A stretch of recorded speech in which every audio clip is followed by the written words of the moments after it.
Hi everyone, Vickieverlie here, the Rock and Roll Prophetess on YouTube. This is going to be the reading of the first eclipse reading for late 2023, occurring October 14th, 2023, 1:55 p.m. Eastern, 21 degrees Libra, 08. It's going to be a psychic or intuitive astrology reading. So while based in astrology, I definitely am going to be receiving messages and downloads from my guides as we proceed through the reading. So if you think that kind of thing, we color outside the lines quite a bit here. So if that kind of thing interests you, stick around. I'd love to have you. If you enjoy this content, please hit the like and subscribe to trigger the old YouTube algorithm and get these readings out to more people. Yeah, so October 14th, 2023. So a lot, these are in these higher degrees too, that's the other thing. We've got, it's at 21 and it's making a lot of aspects, but we go around the wheel, we've got 27, 24, 21, 21, 17, 28, 28, 22, 22, 24, 25. So all these higher degrees, and then the Saturn is 0. And if you don't understand astrology, astrology goes from 29, that's the highest, and then it starts at 0 again. So Saturn is in orb of all these high degree, 28, 29 things too. The actual eclipse itself, though, is over here at 21 degrees 08 of the Libra energy here. So, of course, Libras are partnerships and things like this. We always think of Libras as partnerships and balance and everything. But this one in particular, it's really, well, it's conjunct Mercury. Let's look at that. We've got this conjunction to Mercury here. So the Mercury is at 17 degrees, and the Mercury is exactly opposing the Chiron. And the Chiron is definitely moving into orb of conjunction with the node here, the North Node. So there's a lot of healing energy connected to this. But Chiron isn't just wave a magic wand and everything's healed energy, It's really doing that deep work. It's really deep stuff that's generational, and it's through your soul lineage and reincarnation, and it's heavy duty. It's heavy duty stuff that we're dealing with, especially that it's coming into this orb with the node here, because the node is so much a karmic placement too. So a lot of karma's coming up and wanting to be healed, and in an Aryan way, like a child, like a baby. Baby cries, they want attention now. Heal me now. I need this now. And it's within the society, sure, but it's also just within ourselves. Things that we perhaps would have put on the back burner or brushed under a rug, or, mysterious. We don't know why what this mysterious thing is that's wrong, quote unquote, wrong with us. And then it's going to be shown, it's going to be shown. And it's going to be shown also in our relationships. Because Libra is the relationship sector. It's the ruler of the 7th house. It's ruled by Venus, which is the planet of love. So it is absolutely about our relationships. We can unpack that a little more because it's the Chiron energy, and because it's the eclipse, and it's also squaring with Pluto, which is maximum intensity here. This is massive change. Exodus, I just heard. Mass exodus is what the guides came through with. So there could be a mass exodus of some sort, but it's a disruptor. There's a disruptive energy going on. And because it's a cardinal sign, which signals a change of season, right? And an eclipse, these are turning points. These are where we have to make a turn, where we have to go in another direction, and a new season begins. So this is finding that equilibrium after some of the turbulent things that we've been through, and are still going on for sure. But Libra's trying to get on that even ground again, get things a little bit in the new normal, get our footing in the new normal, kind of get our feet on the ground. Well, it's an air sign, but yeah, but it's trying to just find that balance. It's trying to find that balance and find that place, that place to be, or that place to exist in the most balanced way possible in the new paradigm, or in the new season of life, or the new season of time. That's what the guides say, the new season of time. So all that's going on. Well, Jupiter's a little bit off of that Uranus there, but it's still, they're working together. They're still working together. It's a 9-degree orb, which is a pretty wide orb. Orb meaning that's how many degrees it's apart, 13 to 22. But it still pulls me in, you know, it really pulls me in. We're wanting to break free. Jupiter wants to break free. Jupiter wants to break free of old restraints, of stubborn ways. Change my stubborn ways or something like that. I'm hearing some kind of old, or maybe change my foolish ways, it might have been. It's some kind of older song. Might even be like maybe Johnny Cash or somebody. But that era, I would say, or maybe even an old country singer. Change my foolish ways, change my stubborn ways. If anybody knows, leave it in the comments. But anyhow, you know, we're wanting, Uranus wants to shake things up big time, and Uranus is very much right in there, 22 and 21 degrees, you know, it's right in there, making that aspect of needing to make an adjustment, needing to want to get things, we're trying to get things back on track again, we're trying to get them evened out, more of an even keel. It's a dichotomy because we're dealing with the Libra and the Uranian energy, which is the group, you know, the partnerships and then the group dynamic.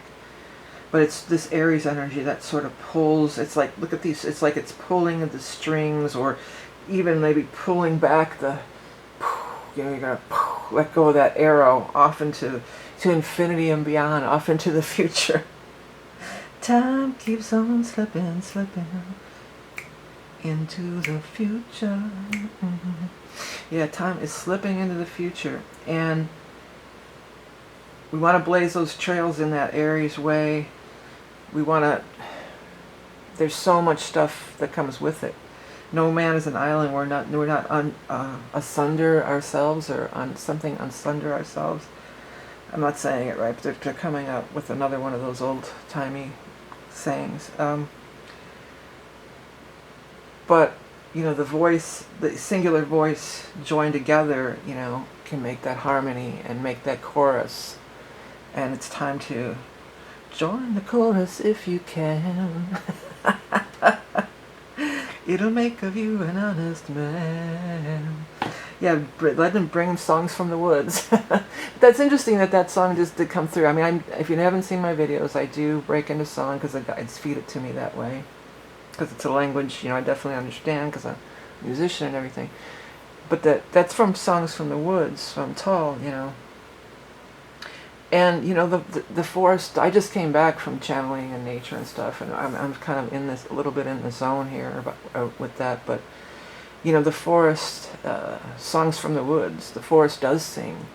The forest, and even, you could even just take that literally, you know. I was hearing the cicadas or locusts, and the birds are singing and squawking, and, you know, you hear the crinkling of something rustling in the leaves, you know, there is audible songs going on, songs from the woods or songs from the forest, you know.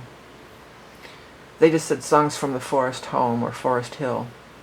Songs from the forest hill. That rings some kind of bell.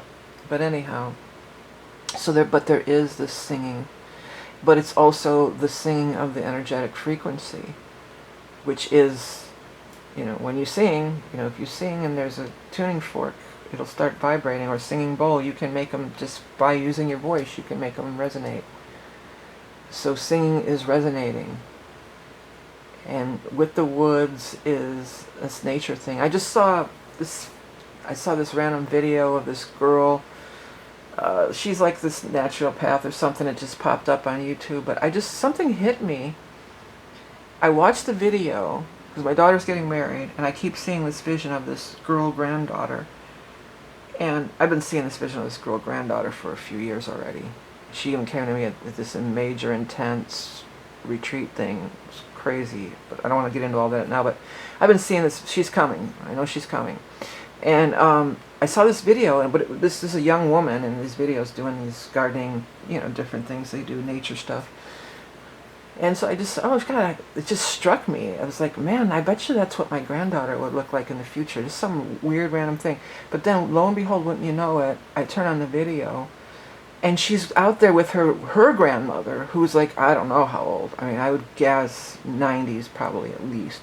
But she was, you know, so kind to the grandmother, and just taking her out to the woods, and you know, still including her and being really loving and everything. And it was just a really like Well, it's a testament to living close to the land, and the whole "Welcome to the Woods" or "Songs from the Woods" is where we started off on this whole rant. But you know, it was also what came to me, because I asked my guides about it too, and they definitely confirmed that, yeah, that was like a glimpse of the future for you, or a version of it for me, you know. And but they said that it's not just because the girl looked like me or it was her grandmother, this, that. She says they said that's going to be what it's going to be in the future. And that goes back to this, too, because Uranus wants to take things into the future, and Taurus is very much about being in that earth and living close to the earth and everything. You know, we think of the future as George Jetson and all this stuff, you know, or like I said earlier, the infinity and beyond. But the more my guides tell me all the time, you know, it's permaculture, baby. You know, it's living close to the land. The more advanced societies live close to the land. You know, we got that kind of ass backwards. You know, it's that all this metal and plastic and technology is not the wave of the future. You know, it's going to be. You know, so what the point of that whole video and all that stuff is, they said, yeah, it's something like that, but that'll be in my grandchildren's lifetime, that'll be how a lot of people are living. I was going to say most, but they corrected me, it's a lot of people. You know, that's where we're trending. Well, I mean, you see it too, just in, you know, non-GMO and organic and everything. Because, I mean, I haven't had a garden in a while, but I had it all, that was why. I didn't want any pesticides on my food. And in regular, I mean, probably in California, sure, in places you could find organic food easily, but you could not buy organic food anywhere unless you went out to some farm or something. So that's why I always had a garden, because I wanted to, I don't know if I called it organic or not, but just, no, I didn't want any pesticides on my food. So, you know, we're trending that way, I guess you could say. We're trending that way. But that was kind of a long, winding road about just, you know, how we're moving into the future, you know, and healing ways. We've kind of gotten way off the track on a lot of things, you know, and it's not a political thing necessarily, or at all. I don't see how it could be, or why it should be political in any way. It's, you know, it's not something that can be politicized. And then, you know, once it's politicized, then a big fight ensues and nothing gets done, right? So this is about, you know, finding that balance. I just keep getting this healing and living, you know, moving more into that direction, because it's an eclipse. Now, new moon eclipses, you know, most people are probably familiar with the phrase, something could be eclipsed out of your life. And in fact, you know, that can happen. But typically that's going to be more on the full moon energy. Usually that's going to be the full moon. And that's going to be, we're going to have that full moon, that's going to be in Taurus later in the month, October 28th, right before Halloween and stuff. So that'll be pretty cool. So typically, if something's going to be purged out of your life, it's going to be the full moon. But it's been known to happen on the new moon too, because if something, radical changes can happen. Because of the Aries Libra tendencies, it could be more, you know, more in our personal perspective and our personal relationships and our personal lives. But that, you know, that changes. The guides just said something about that today. You know, it's just more, you know, kind of the old parable of, you know, you're one drop in the ocean, but if all the, you know, all the drops start, you know, doing stuff, then things would really change. I'm not going to try to look it up. I'm not even on the right page. I'm not going to disrupt the reading. But they said something about that, you know, if you can just, you know, do your individual thing, and everybody starts doing their individual thing, you know, you get in, it becomes this hive mind, or this tribe of, like insects, really, you know, like the ants or the bees. They're all a part of this collective, but each one is doing they're all, yeah, well, another thing, you know, they're all for the greater good. That's another part of it. But they're all part of this collective movement of energy, or movement of any kind. Movement of any kind, you know. There's always going to be laggers. There's always going to be those who dart ahead. There's always going to be, you know, indecisiveness. But this is, you know, this is like waiting for everybody. This could be a great it could be very unifying. There could be a lot of unifying kind of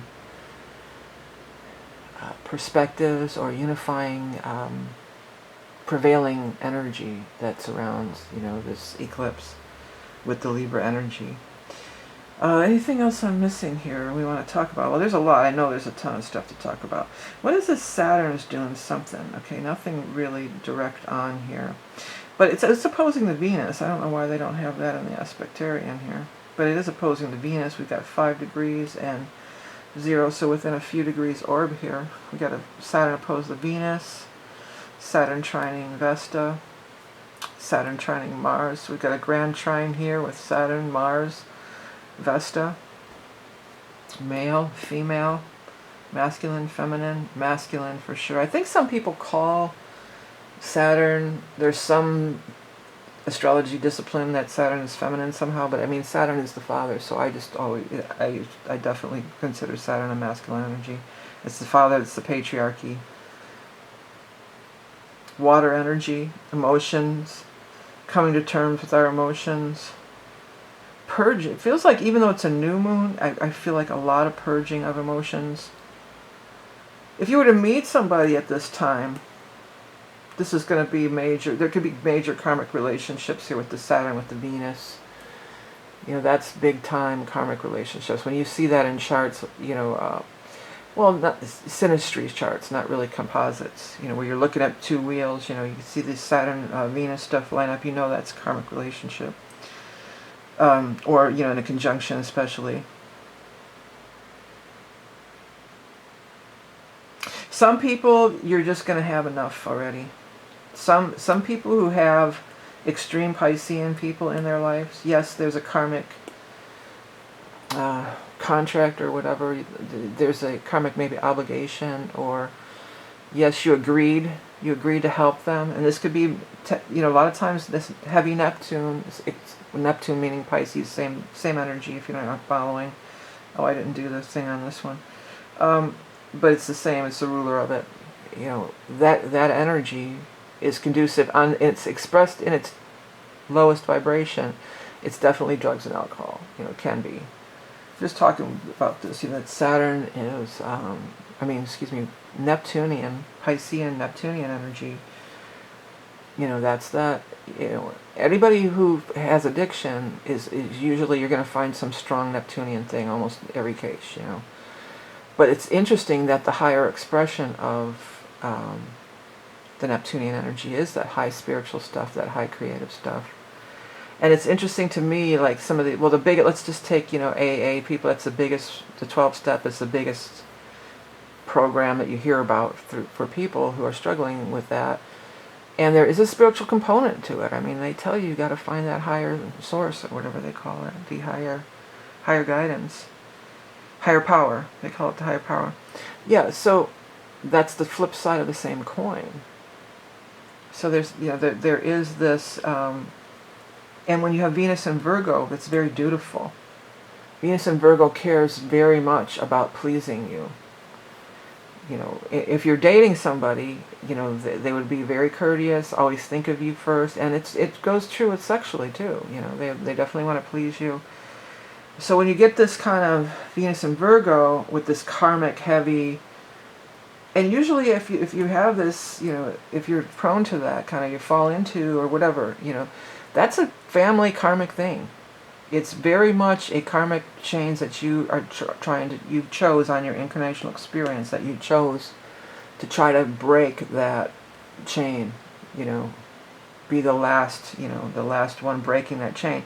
And it's a hard beast to wrestle. I mean, it's not an easy thing to do. It's a brave, it's a brave incarnation. If you have dove into that in your incarnational journey, that you're a very brave soul, because it's not an easy one. It'll swallow your ass up. It's hard. I've seen so many people struggle and lose, lose to their addiction and not make it. So it's intense, okay? But then here comes this Virgo. If you're on the other end of this Virgo, there could be a severing of this energy is what I'm getting, in whatever way. You could look at this as whoever, the person who is the philanderer. You know, Neptunian energy is the flirter, the philanderer. Am I saying that right? You know, somebody who screws around basically all the time. And this would be the faithful, you know, loyal person over here. These are karmic things that are getting played out, and there could be a severing of this energy here, I feel. You know, the enabler, or what do they call that? Is that the codependent? I'm not sure if that's correct, but the enabler to the addict is just going to say, dude, I'm cutting you off, sorry, can't help you this time. You know, and, or, you know, there's a million different ways that could play out, but that was really the way that it was coming through when I kind of went down that addiction trail there. You know, there could be somebody, there might be some tough love, I guess, is what the guys are coming through with. And tough love about a lot of things. They're saying, what is that, stand up and fly straight or something? You're going to have to get your act together. People are going to have to get their act together, you know. Saturn in Pisces, that's a lot of what that's about. Saturn can really solidify, you know, to some solid plan for a flailing Piscean. If you're drowning in the Piscean energy, Saturn can give you some structure, much needed structure in your life, you know. But it's more, again, back to this, we're taking it on ourselves. It's not by oh, you save me, Libra, the 7th house, the other, and the nice Libra, the nice Virgo comes in, and, you know, with the martyr or self-sacrifice, and, you know, it just gets, you can keep going down the rabbit hole deeper and deeper and deeper. It's never ending, right? So they're getting something out of it too, by being a people pleaser. You know, these are all the shadow sides of this stuff, or this stuff played out to the excess, played out in excess. I know that everybody's thinking the band In Excess. I am too. I'm not gonna sing any of their songs. Yeah, so there is this, you know, okay, we're turning a corner. Where are we going? We're going this way, we're going that way. Because this way isn't going to happen anymore. You know, it's just not, you can't take this any further. It's like the tens in the tarot. You know, the 10 of swords is, you've taken it as far as you can take it. You know, well, it's funny, I said, there's a 9, I was going to pull out the 10 too. You know, there's no more, there's a 10 of cups. I mean, there's 10 of everything, 10 of pentacles. The 10s are the end of the road. It's the end of the road. You got to go left, you got to go right. Yeah, that's the one I was trying to find. Each 10 has a different story or a different tale to tell. You know, I was thinking of the 10 of swords because, you know, you got the 9 and the 10 of swords. That's it. This is the end of it. You've got to go, you got to start that ace, you got to start that new beginning. And that's over here by the Saturn energy with this 0 degrees. Well, that's making the screen go really dark, isn't it? I'm sorry about that. That's with the Saturn with the 0 degrees over here. You know, this is, whatever this suffering is just, you know, because Saturn and Pisces together wants to have their suffering. Or what's that Tori Amos song? I got to have my suffering so I can have my something else. But yeah, I mean, you can get in that suffering mode. And I just heard suffering suck a dash. The 10 of rods. You know, we're carrying this heavy burden. That's Saturn too. Saturn rules the back, the spine. You can't carry this heavy burden anymore. Something's got to give. Something's got to break. These are the two good ones. 10 of Pentacles is the most money you've ever wanted to make, and then to leave behind legacies for generations and stuff. And then 10 of Cups is the most happiness and joy, which is all cool and wonderful. But that doesn't really. These are the ones I was more picking up on it. You know, it's the end of the road. It's a new beginning. You know, a new moon on steroids. It's a new beginning. It's time to take that new trail. If you're going to be with Pluto, you could be dragged kicking and screaming, you know, or dragged by your hair, even, the guys are saying. You know, this is a pretty tight orb here too. I want to back up about these zeros here. This is really a tight orb of 0 and 1 degree here with the Mars. Yeah, with Venus in Mars in Scorpio, there could be, and there could be some mad sexual attraction, but you better know it. It's going to be karmic over here with Saturn. Not that that's a bad thing necessarily, but sometimes those ones that are just this mad passion, it just gets. Well, maybe that's what you want, and that's what you are after. Then but if you're more in the Libra zone of looking for something for the long haul, then maybe examine it a little bit before you. Well, you could get overzealous about a lot of things, and then maybe not be able to get out of it. That's what the guides are saying here.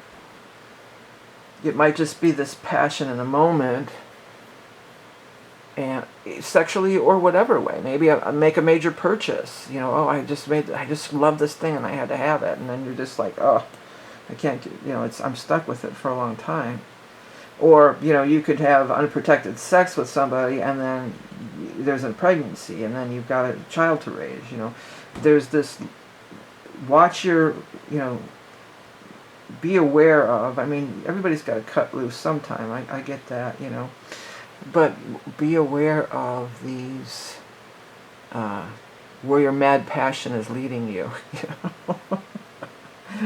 because it could be eclipse, it could be not, big changes, not what you were anticipating, and Saturn, long-term implications, like 29, 30 years, which is about, when kids are, 27, when they're having their Saturn return, then they're finally kind of moving on to the next, their adulthoods. They're out of college, they're getting married and doing, starting their family and stuff. Anyhow, it's intense. It is an eclipse. How could it be otherwise, right? Absolutely, very much an intense energy. Even, people will play down, oh, it's a Libra, so it's all going to be happy and joyful.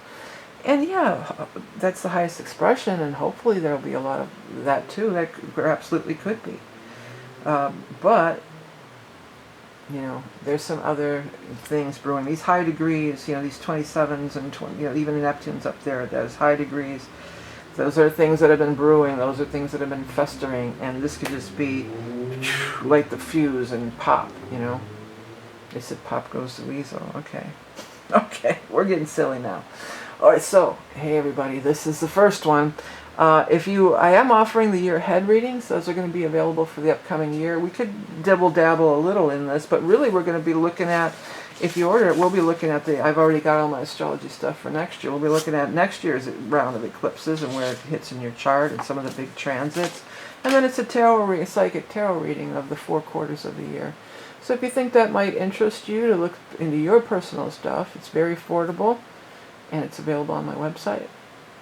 I also have artwork and all kinds of other stuff. You can follow me on Instagram. I'm just really getting going with that, with the art. So if you like the artwork part of it, check it out. It's just my name, all one word. If you're watching the Rock and Roll Prophetess on YouTube, don't forget to hit that subscribe. All information about me is on my website. Alrighty then, well, happy eclipse everybody. It's going to be an intense one, but it's a necessary new beginning. And it can be refreshing when we get on the other side, and we can kind of settle into the balance of that new normal. All right. Well, thanks for tuning in. Talk again soon.